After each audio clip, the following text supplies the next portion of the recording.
Hello, this is Victor, and I wanted to do this video to share with you some highlights points. I highlight here in the report, and I will go through this report from Games Workshop that they issued the last 28th of July. I will go through some points that I wanted to discuss and give my opinion about what I see in this report and also in the letters that comes together with the report, with the annual report from Games Workshop. So let me give you some insights and some opinions. Um, I'm not expert on finance at all, so I'm very interested in the letters, but I will give some overview on things that I can understand because I'm exposed to these numbers on a regular basis due to my job. Although I'm not expert, I'm a little bit familiar with these numbers. So let's go. First, let's look here. It's a very interesting point. If we look at the revenue, they have lost versus previous year. But then what is important is to see what is the revenue at constant currency. So we see that they have been impacted by 4 millions just because of the currency exchange.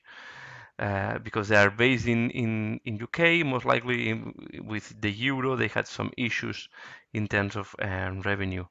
Uh, the other thing that we can see is that the operating profit have increased versus previous year at the end.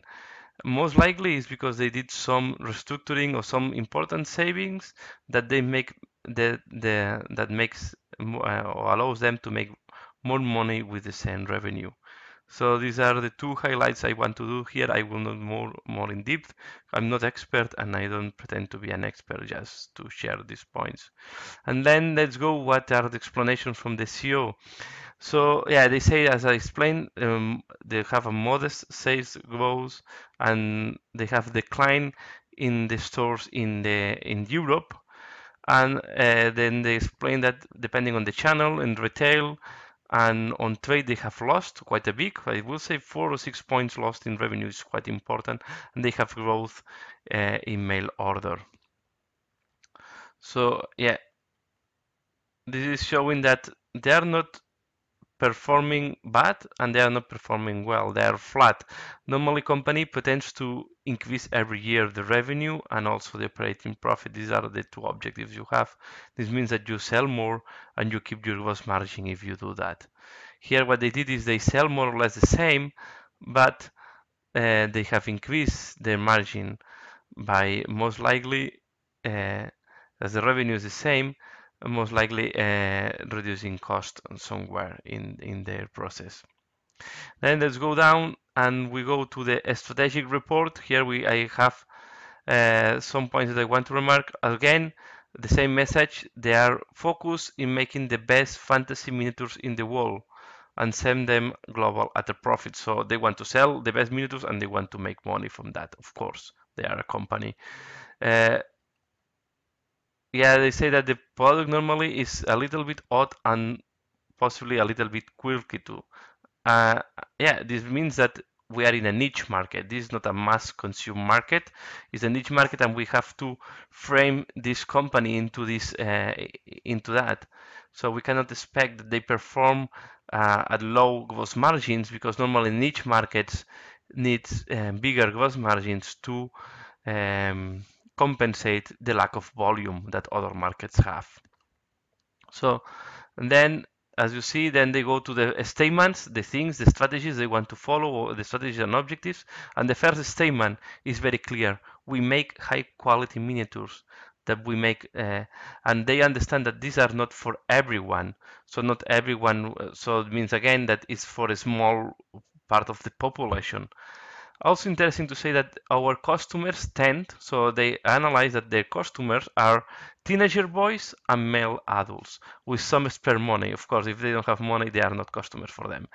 To spend and time to enjoy the hobbies. So it's interesting. And then they say they think that the hobby is modeling, painting, collecting, and gaming. I don't know if it's the order in purpose, but seems very like what is the focus of. I think it's the order where normally a games workshop is focused. It's mainly on modeling and painting is the main purpose of the games workshop, followed by collecting and gaming. Is what I'm getting normally from them. The second statement in this element is that we make fantasy miniatures based in our imaginary worlds. Why this is important? Because then they can have their own intellectual property. And this is very important for them because they can protect the intellectual property and they have royalty income from opportunities. So they can how it's called this, they can give yeah, they can.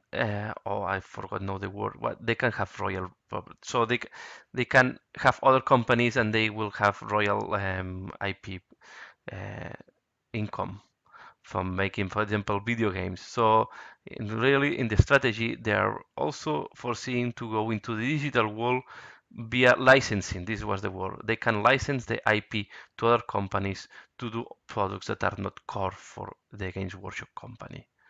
The third element is more the business, and they realize that they have to look for more customers. And what is important, and they talk about recruiting customers, is the stores. So they see clearly the stores the entry point for the business, and for them it's very important their own stores, but it's also they also put some emphasis into the independent accounts, especially they talk about independent stores in the points where they cannot reach. So in cities or in countries where they are not, we don't have Games Workshop or Warhammer stores present. So yeah, and then the other thing is that they want to increase the geographic expansion by the three complementary channels. So they will focus on the three channels. There is no channel that is more important for them. How I see the strategy of Games Workshop after reading this is that they want to push the stores and the trade. The trade are the independent retailers to increase the number of customers, the number of clients, and then they want to use the mail order service to give the full range of miniatures. And you will see that later on they talk about more about this. This is the other point important here. So they need cash. The fourth element is that they need cash return every year. And why they need this cash return? Why is so important for them, the gross margin?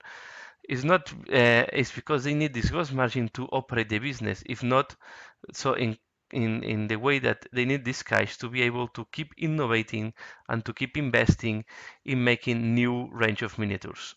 So this is the purpose, and this is why they put emphasis, and especially take into account that this later goes to the investors as well. So they have to show what is the business model. So the business model is the one good gross margin to be able to invest this part of this money into innovate, into creating new products for the company. And of course, they want to deliver on time and within our limits. And they measure the success by a high return on investments. So yeah, this makes sense. So that really there is a clear focus on making money. And this is not this is not a non-profitable company. They want to make profit. And to run the business, they need this cash to flow. Okay, and then this is also a point that I mark here at the end. Uh, the intent is to keep growing steadily, but if without rushing, because they don't want to compromise the core business.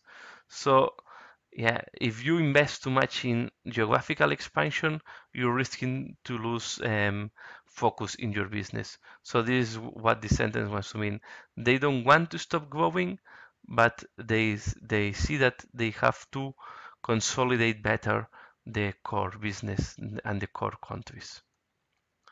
Here are some points I mark to give a show how big is the design for them. Design, we're talking about 167 people. Is not a small group for a company of this size. It's not bad, and they're investing they invest 7.7 million pounds in the last year. So what is an important investment?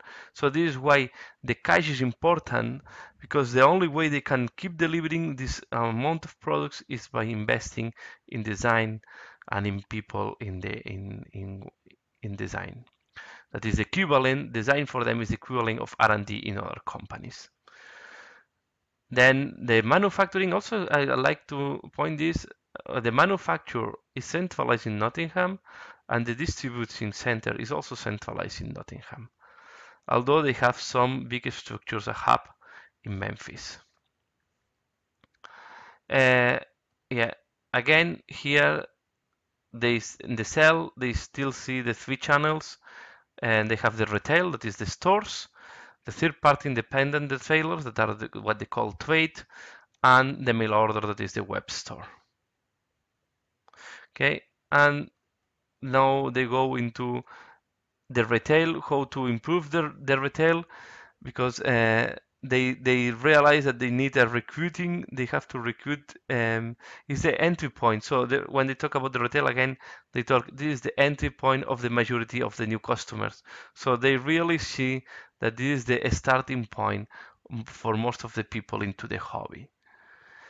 This year they had 418 stores in 20 different countries. This is not bad at all. Okay, this is not bad. And the stores contributed 42%. So there is 42% of the revenue is just due to the stores. Then they have the trade.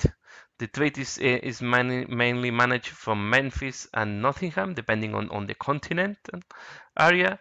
At this moment, they have 3,700 independent retailers in 52 countries. And this is another important point. 16 different languages. This is a lot of It's quite a lot of complexity. So when we think about why they stop a product line, yeah, this is not that they just stop one book in English. They have to, if they want to maintain a product, they have to maintain this product in 16 different languages, especially the books. Although I know that there are some complaints on the translation in Spanish, and I guess in other languages it will be the same. They start using the same English names. I guess this is a way for them also to simplify all the product names. Uh, and yeah, and if they want to do more geographical expansion, they have to think if they want to increase the number of languages. Working from my experiences, the different languages, especially in Europe, because I work in my business in Europe, is a headache. So if you're thinking worldwide and doing books, yeah, the more languages you want to manage is the most difficult is making your business. Also important is this 37% of the sales came from uh, the trade, and then they will keep the mail order, and this represents 21% of the sales. Then they start talking about how they manage the structure they follow, what is the manager. Here I didn't highlight anything. I don't think it's important for that. Uh, I just went to the again. So they want to explain here again that the in the territories where they didn't did any restructuration, where the restructure was done, the the year was they have find a sales growth, but they've been impacted by all the restructuring they're doing in continental Europe that have been finished, but the impact in retail has been longer than what they expected. And then they also again they want to stop and the non-core work, and they want to focus on the core business. One of the next important points here, and they are doing a lot of emphasis to this, is gross margin decline in the period due to the decline in sales and volume. So they really face a decrease in the gross margin in the sales. And the increase of the development cost. So they decrease a little bit in sales and they have invested a little bit more in development cost. This means design due to the release because they want to release the new product. So this was most likely the preparation for the Age of Sigmar, plus maybe some work on the end of times and all this amazing work that doing 40k of delivering so many codexes in 1 year. So I guess the first codecs were done in the previous fiscal year, and during this fiscal year they invest even more in design and development. This is making the question how it's possible that they they have to invest more in design to be able to keep the path, the speed they're following now. And then they said we have increased the prices of our releases to reflect the additional investment. Of course, they have to increase a little bit the prices, and average they have increased 3% the retail cost of the products. So this is one point, and this is also why sometimes games want to be a little bit more expensive. They need to invest, and they need gross margin to be able to reinvest in the design. Here it was another interesting point. They are want to change the branding. They decide to change the branding of the stores from Games Workshop to Warhammer. Uh, and this say that this is the reason they do that, because most of the customers call them Warhammer. And I will say that this is true. A lot of people don't say Games Workshop, I say Warhammer. So if this is the word that we use, and we use this for 40k, and we use that word for fantasy, so then makes for them makes sense to start changing. They already changed 13 shops, and they expect to refurbish the existing stores to change to Warhammer. Uh, and then they say that in July 2015 they relaunch Warhammer Fantasy under the name of Age of Sigmar. So yeah, there's no news here, but just to put that they state that here.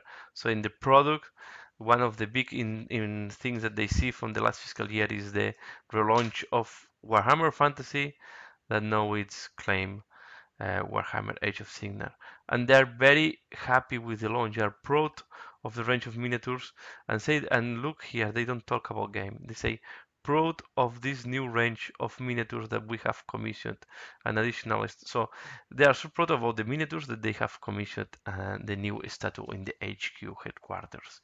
So in the headquarters of to substitute the Space Marine that have been there for 17 years. So this is quite interesting. Licensing, they want to keep pushing the licensing. They talk about the Warhammer, and the 17 new deals, and so they still doing some licensing and selling some royalties to other companies to do other type of products. And here, this is important to see what are the projects they want to do for the next fiscal year. One of the big projects they have is their and changing the enterprise resource and planning. So they are really redesigning the way they source and they sell the products, or they ship the products, or how do you want. They are redesigning the supply chain. This is the word. So, and then this will cost them 6.4 million of pounds. The other thing is that the Forge World May Order store. So to protect our sales, we are building a new Forge World May Order store on the same platform and hosting environment as our Citadel Mail Order store, and migrating all products and imaginary. So they are investing in the Forge World sales. I don't know. Here they don't say that they are going to put them together. I'm not clear from that. They say that they want to use the same type of platform for both for again Forge World. I don't see here that they say that they will put them together in the same point. I don't know, and then it's on track with the schedule, so they will deliver this in this summer. So this summer we are going to see if they are going to change the website of Forge World. And then the last one is the mail order warehouse system. So they're going to replace the warehouse system, I guess, to have better control of the how it's called this of the stock, and be more efficient in managing the warehouse. They go back to the sales. Here again, what we see before, the revenue, and they fall in revenue 3.5, but if they take into account the impact of the currency changes, the impact is only 0.3. So they were almost flat, decreasing a little bit. They go into more details on the numbers. I will not go into these details. Here, this was the thing, the same that I explained before. it's important to see how the currency is impacting them. Retail have dropped 4.6, but is 2.2 before a constant currency. The trade is the most impactful one, 6.3, but a constant currency is 1.6, and the mail order have increased 3.9, and so just this was more anecdotic. It was for me to see that the how currency and all these changes impact the companies. And then priorities they have for the next year as well. First is they want to recruit staff, and they are explaining here that they are looking at new ways to recruit the staff and to train the staff. So yeah, I will not go into that. They're facing some issues there, but they need more staff. They're recruiting staff at this moment. So this means if they're recruiting staff, means that they have perspective of growth. Secondly, is they will review all the product change. They will review the product change, and this is going to be a long work they have. It's not going to be a fast thing they will do from one day to the other. And they expect to give more update about this in 6 months. So they are they are checking at this moment to see how they can yeah they will they at this moment what I see is Games Workshop is trying to restructure themselves, and the restructure comes from restructuring the shops that they did during the last years. Now they will restructure all the range of miniatures they have and the products, and I think Age of Sigmar have been the start point of this.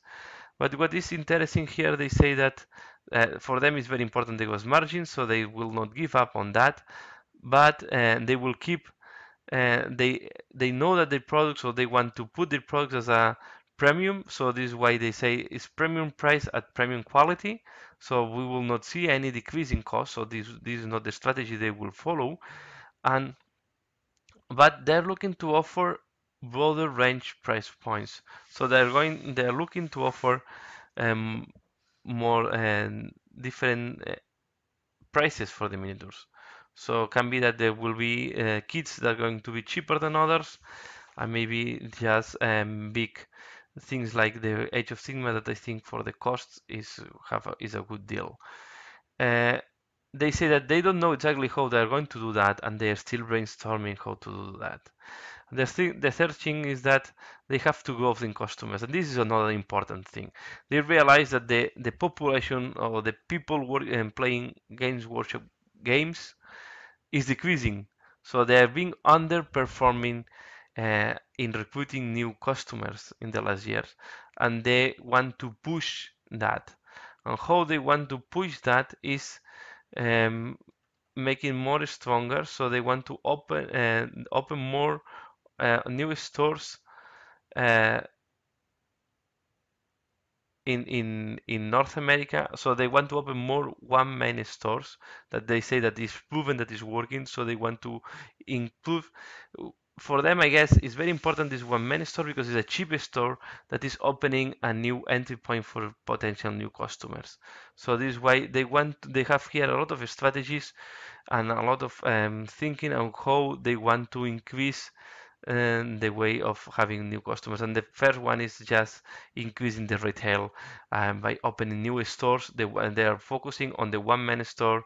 They're focusing in opening new stores in Asia, and they're focusing on a new type of stores that they call footfall in footfall locations. They call is a new type of stores that they did a pilot one. They called it they created a pilot one in April 2015 in Tottenham Court Road, London. And this is a store on a very expensive area. They explain here is with a high cost, but is the way and to they are in a important area where people can see them more easily and facilitate. So this is just a marketing store, I will say. It's like the phone store, they call it. So I think this is a good strategy. So you if you want to have new customers, you have to promote yourself, and one way to promote yourself is being in expensive areas. Most likely, these stores maybe don't give profit, but it's the way that people see them and can enter into the hobby. They also looking new strategies to work with the trade, to work with the independent retailers. And here is another important thing. They are trying to check opportunities in other channels like toy, craft, book, and comics stores. So they don't want to look only at the hobby stores. They also want to look if going to new channels will open them doors for new client, for new customers. So really, three ways to they want to empower in three ways: reinforce the stores, make more stores on strategic points, improve the trade and independent retailers, and create new channels to sell the products. So of course they realize that they were decreasing, and then here is the name, the what I explained, the ERP is the supply chain. So they are working the management and the supply chain. This is the project they talked at the beginning that is costing them 6.4 billion a million of pounds. So really they are doing a big restructuration of all the system in Games Workshop.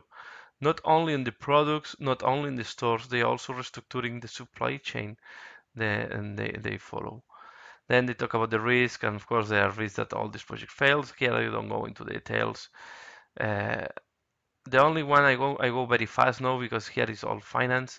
I just want to show one last thing on this report. Go down here.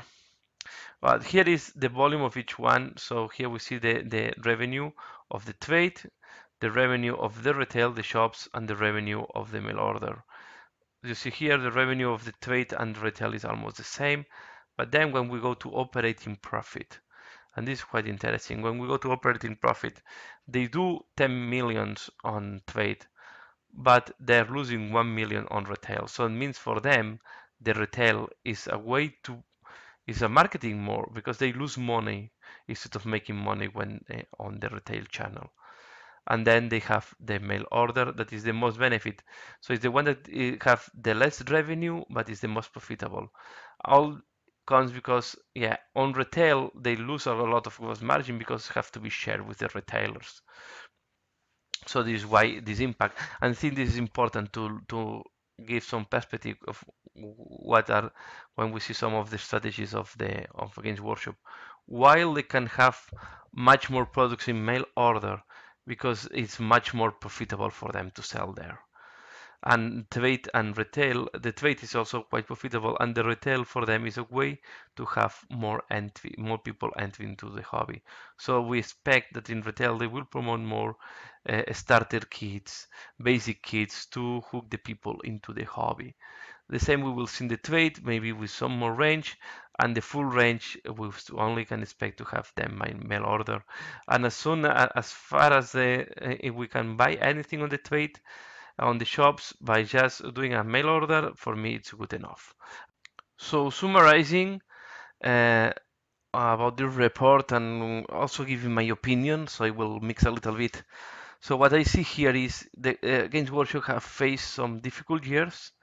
In the last, I don't know, 3, 4 years, they have seen their business been declining year over year, and they decide and they have realized that they have to do a major change in the strategy.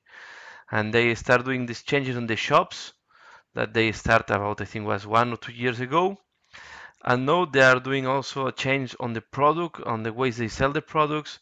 They increase a lot the pace of of the number of products they deliver, and they're realizing that they have to change the way they sell the products and the products they sell. So this is why they are changing at this moment Warhammer Fantasy, and on the same time they're doing a huge internal restructuring because investing £6 million in internal restructuring is quite important thing. So I guess they are doing some important restructuration, and they say that they are changing the software for all their systems. So they are doing a big systems change, and what they I guess they aim to be more efficient than what they are today. So yeah, and then what I see is the trend of decreasing have stopped.